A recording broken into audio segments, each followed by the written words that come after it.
புருஷா மிருகத்தை உலாவரச் செய்வார்கள். இதனை முன்னிட்டே தருமர் அந்த மிருகத்தை அழைத்து வருமாறு பீமனிடம் சொன்னார். பீமனும் சென்று புருஷா மிருகத்தை அழைத்தான். அது வருவதற்கும் ஒப்புக்கொண்டது. என்றாலும் ஒரு நிபந்தனை விதித்தது. பீமா, நான் உன் பின்னால் தான் வருகிறேன். ஆனால் உனக்கும் எனக்கும் 4 காத தூரம் இடைவெளி இருக்க வேண்டும். இந்த இடைவெளி குறைந்தால் நான் உன்னை பிடித்து கொன்று தின்று விடுவேன்.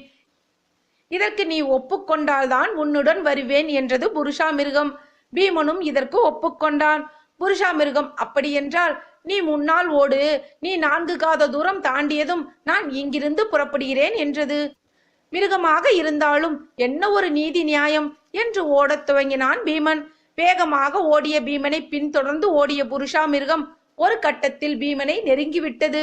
உடனே பீமனோ புருஷா மிருகத்தின் பார்வையில் படும்படியாக ஒரு சிவலிங்கத்தை வைத்துவிட்டு மேலே ஓடினான். புருஷா மிருகமோ